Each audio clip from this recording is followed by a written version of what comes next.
नमस्कार स्टूडेंट्स, आज हम ऑक्सीडेशन ऑफ लिपिड्स के बारे में पढ़ेंगे। लिपिड का ऑक्सीडेशन जो है वो रेस्पिरेटरी फ्यूल के रूप में होता है जब कार्बोहाइड्रेट की एब्सेंस हो। इसको कैटाबॉलिज्म ऑफ फैट भी कह सकते हैं।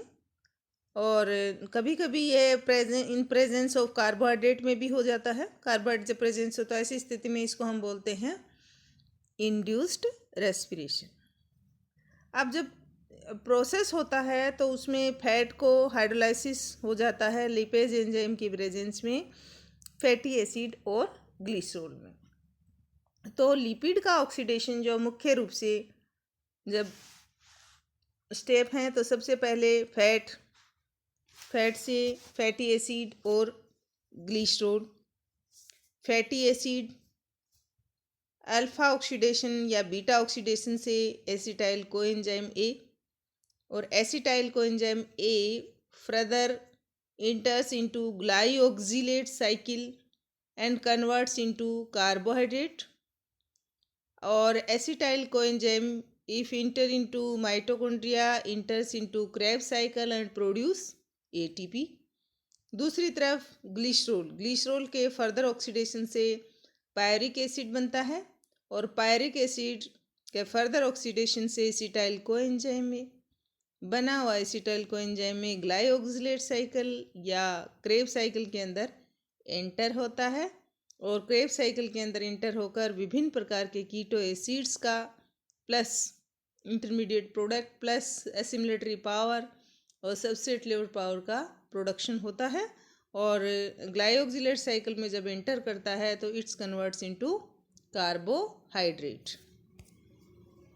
नाउ सबसे पहले हम बात करते हैं, जब ऑक्सीडेशन ऑफ लिपिड होता है तो 3 स्टेप्स होती हैं। सबसे पहली स्टेप क्या है? Break down of lipid. Next step है conversion of glycerol to pyruvate and its further oxidation, और थर्ड स्टेप है ऑक्सीडेशन ऑफ फैटी एसिड्स। सबसे पहले हम बात करते हैं फर्स्ट स्टेप की, यानी ब्रेक डाउन ऑफ लिपिड। जैसा कि आप डायग्राम में देख रहे हो, नेचुरल कंडीशन में भी लिपेज एंजाइम जो होता है हाइड्रोलाइसिस के द्वारा फैट या लिपिड को ऑक्सीकरण से पूर्व वसा और फैटी एसिड्स में परिवर्तित कर देता है। और यह स्टेप 3,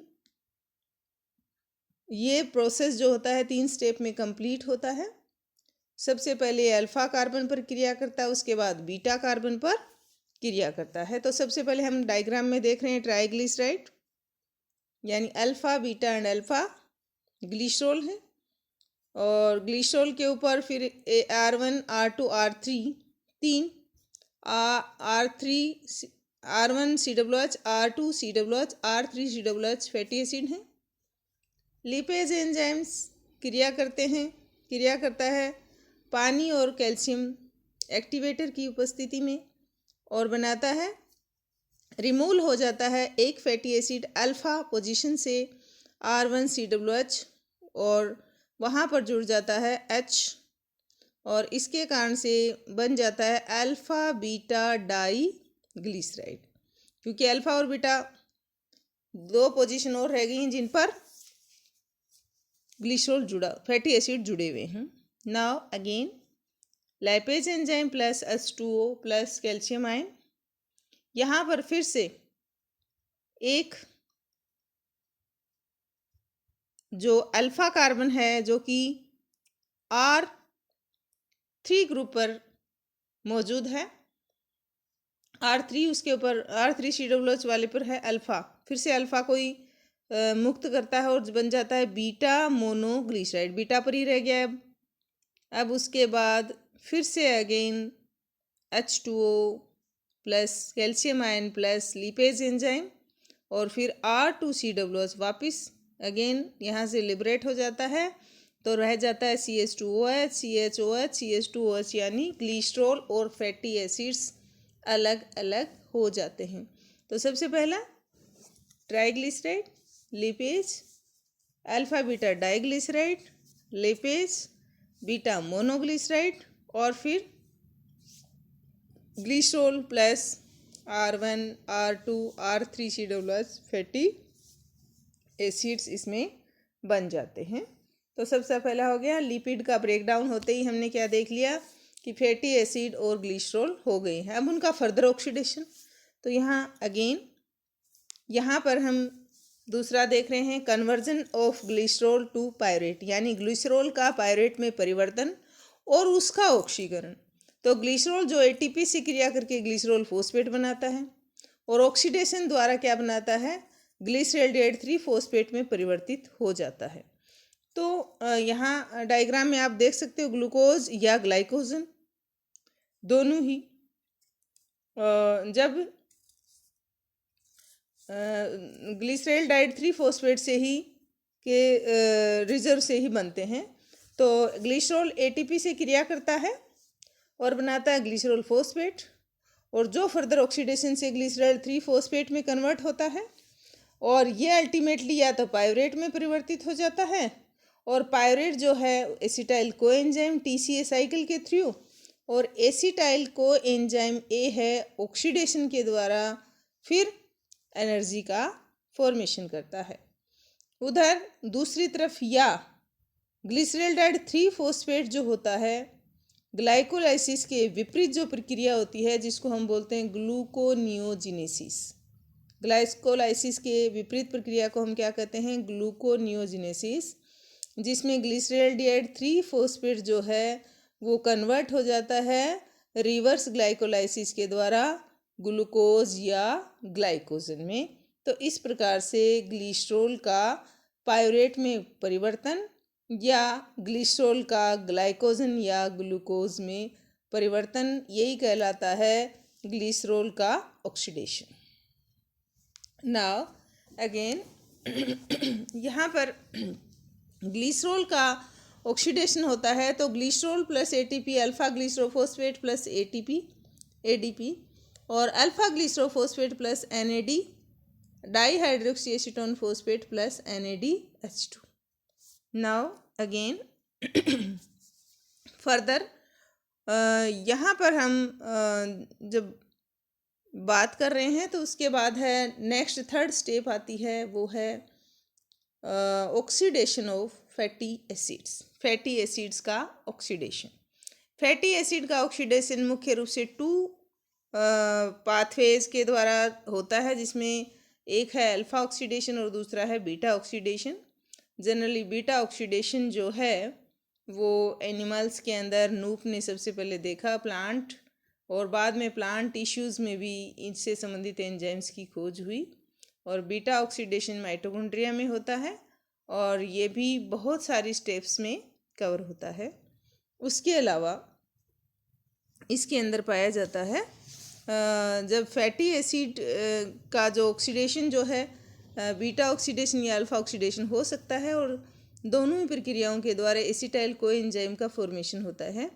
एसिटाइल कोएंजाइम डायरेक्टली भी क्रेब साइकिल में प्रयुक्त किया जा सकता है, और जिसके द्वारा या फिर जो जहाँ पर ये एनर्जी लिबरेट कर देता है, और ये may be converted into carbohydrate through glyoxylate cycle के द्वारा ये कार्बोहाइड्रेट में भी परिवर्तित हो सकता है।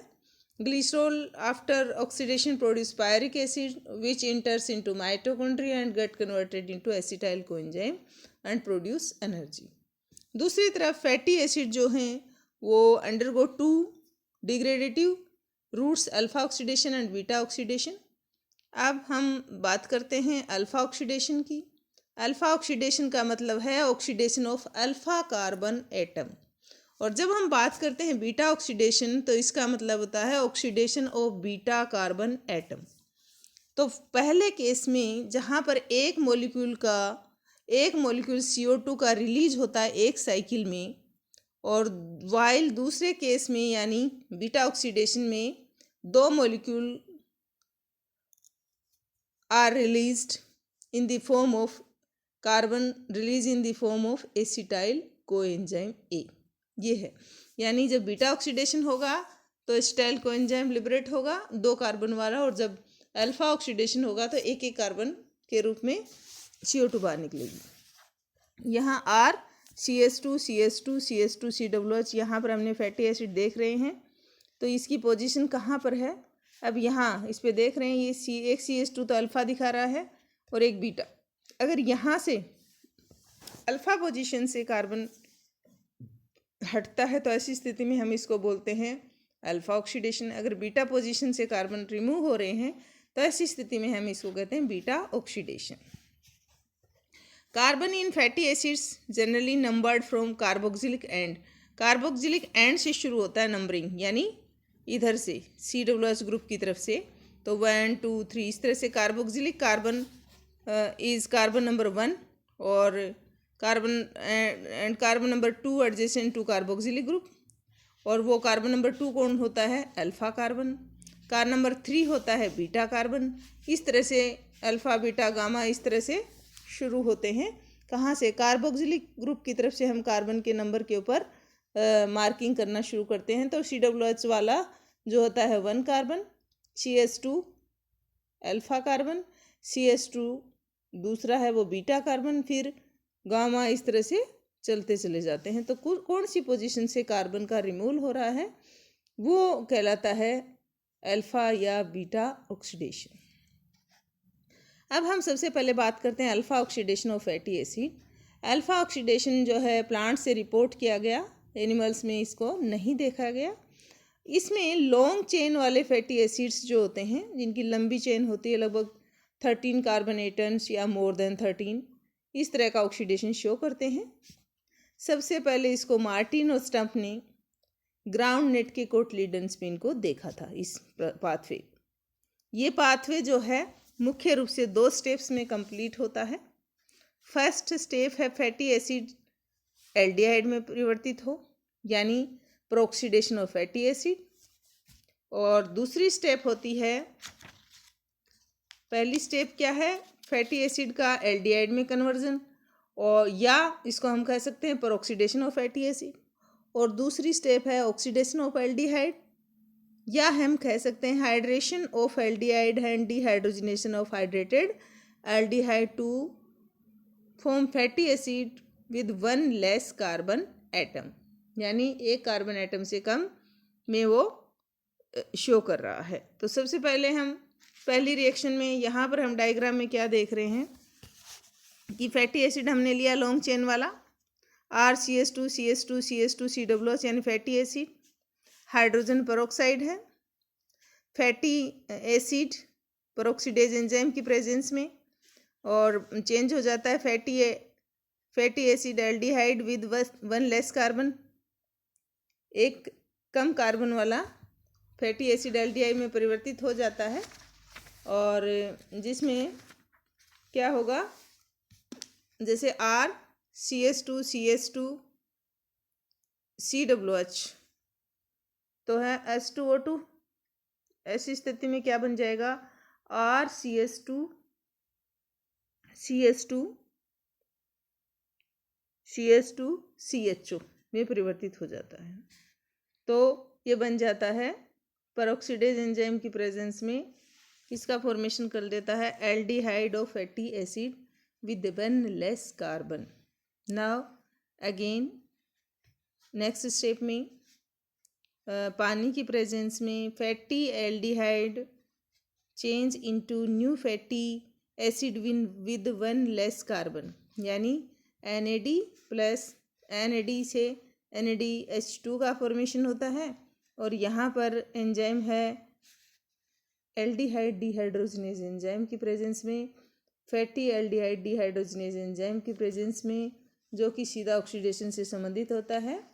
और एक कार्बन अणु निष्कासित होता है और नए फैटी एसिड का फॉर्मेशन इसमें हो जाता है। एक नया कार्बन अणु निकलने से फैटी एसिड का फॉर्मेशन इसमें हो गया है। यहाँ डायग्राम में आप देख रहे हो RCH2 CH2 CH2 COOH, H2O2 hydrogen peroxide CO2 + 2H2। यहाँ RCH2 CH2 CHO, एक कार्बन यहाँ पर अलग हो गया और CHO ग्रुप बन गया। अब उसके बाद यहाँ NAD से NADH2, तो 2 हाइड्रोजन इसमें चाहिए। तो ऐसी स्थिति में RCH2 CH2 और इसमें COOH जो है CHO था, यहाँ पर COOH हो जाएगा, क्योंकि यहाँ पानी का हमने ऐड किया है और 2 हाइड्रोजन आयन इससे रिमूव हुए। तो new fatty acid with 1 less carbon, एक कार्बन लेस वाला फैटी एसिड यहाँ पर, क्योंकि कार्बन ऊपर निकल ही गया था CO2 की फॉर्म में। अब उसके बाद again H2O2, next cycle start हो जाएगा। इसमें नया फैटी एसिड, एक लेस कार्बन हो गया इसमें। अब उसके बाद नेक्स्ट है वापस वही स्टेप वाली, पर ऑक्सीडेशन ऑफ फैटी एसिड, तो हाइड्रोजन पेरोक्साइड, और हाइड्रोजन पेरोक्साइड इसके साथ जुड़ते ही 2H2O रिमूवल प्लस CO2, एक कार्बन रिमूव हुआ। तो एक कार्बन रिमूव होते ही यहाँ पर बन गया RCH2CHO, new fatty aldehyde with 1 less carbon. और उसके बाद दूसरा है नेक्स्ट स्टेप, एल्डिहाइड का ऑक्सीडेशन जब कर रहे हैं तो ऐसी स्थिति में NAD से NADH2 बनेगा, पानी का यहाँ पर यूटिलाइजेशन होगा और यहाँ पर RCH2COOH ये बन जाएगा। तो इस प्रकार से लगातार फिर इसका फैटी एसिड भी 2 लेस कार्बन हो गए, 2 कार्बन कम हो गए इसमें, यहाँ पर आप देख ही रहे हैं ऊपर वाले से। अब उसके बाद अगेन फिर वही प्रोसेस होगा, H2O2 CO2 प्लस, इस प्रकार से लगातार ये प्रक्रिया चलती रहेगी और जिसके कारण से फैटी एसिड्स अल्टीमेटली किसमें, शॉर्ट चेन वाले फैटी एसिड में कन्वर्ट होते चले जाएंगे और CO2 के रूप में एक एक कार्बन हर स्टेप में निकलता चला जाएगा। तो इसको हम बोलते हैं alpha oxidation of fatty acid. Fatty acid first change into aldehyde carbon atom is shortened due to fatty acid peroxidase. Carbon fatty acid peroxidase के कारण से कार्बन एटम का शॉर्टेंड कर दिया जाता है। तो इसमें आप जैसे कि आप इसमें नीचे वाले डायग्राम में आप देख रहे हो RCH2CH2COOH हुआ अगेन, तो RCH2CH2COOH से फिर से RCH2COH फैटी एल्डिहाइड बन गया। और सेकंड स्टेप में aldehyde oxidised with NAD, coenzyme और NAD reduced to NADH2 and a fatty acid with 1 short carbon atom is produced। तो RCH2COH है। अब उसके बाद अगेन ये जो होगा वो फैटी एल्डिहाइड में परिवर्तित होगा RCH2COOH में। तो इस तरह से ये ऑक्सीडेशन के द्वारा लगातार इसमें कार्बन एटम कम होते चले जाते हैं और कम्प्लीटली क्या होता है, फैटी एसिड का ऑक्सीडेशन हो जाता है। नाउ अगेन यहाँ पर अल्फा ऑक्सीडेशन, हालांकि बीटा ऑक्सीडेशन का पाथवे जो होता है मेजर होता है, बड़ा होता है, लेकिन ऑक्सीडेशन भी होते हैं। जैसे अल्फा ऑक्सीडेशन में एक carbon atom at a time में रिमूव होता है from the carboxyl end of the molecule. Alpha oxidation liver cells, leaf tissue, plants, इनमें पाया गया। यहाँ पर लॉन्ग चेन वाले फैटी एसिड्स ही सबस्ट्रेट के रूप में काम में आते हैं। मॉलिक्यूलर ऑक्सीजन इनडायरेक्टली इन्वॉल्व होती है इसमें, और इसमें कोई कोएंजाइम इंटरमीडिएट की आवश्यकता नहीं पड़ती, और इसमें कोई हाई एनर्जी फॉस्फेट्स ATP का फॉर्मेशन नहीं होता। यह मैकेनिज्म जो है वो हाइड्रोक्सी फैटी एसिड्स और ओड नंबर्ड फैटी एसिड्स बनाने के काम में आता है। अल्फा ऑक्सीडेशन मेमेलियल टिश्यू में ऑक्सीडाइज फाइटेनिक एसिड के ऑक्सीडेशन में रोल अदा करता है। फाइटेनिक एसिड एक ऑक्सीडेशन प्रोडक्ट होता है फाइटोल का, जो कि एनिमल फैट में पाया जाता है, काउ मिल्क में पाया जाता है, फूड ड्राइव्ड फ्रॉम मिल्क में पाया जाता है। और phytol also hydrolytic product of the chlorophyll, वो भी होता है। Phytanic acid is not oxidise and start accumulating in the tissue and in serum of the individual. इसके कारण से rise to rare inheritable autosomal recessive disorder, और जिसके कारण से नर्वस सिस्टम अपना अफेक्ट होता है, और ऐसी स्थिति में जो रोग होता है, डिजीज होती है, रिफ्सम डिजीज कहलाती है। इसके अंदर रिफ्सम डिजीज इसी की वजह से होती है। तो ये अल्फा ऑक्सीडेशन है। अल्फा ऑक्सीडेशन सिग्निफिकेंस क्या है? अल्फा ऑक्सीडेशन की सिग्निफिकेंस ये है कि यह है not link with energy production. इसका मतलब it is mean to produce fatty acid with odd carbon atom long chain aldehyde produce during process में give rise to long chain alcohols after reduction. और जो अल्कोहल बनती है उनका utilisation wax formation में कर लिया जाता है। तो इस प्रकार स्टूडेंट्स हमने लिपिड के ऑक्सीडेशन में के बारे में पढ़ा और उसके साथ ही alpha oxidation of fatty acids के बारे में पढ़ा। Thank you.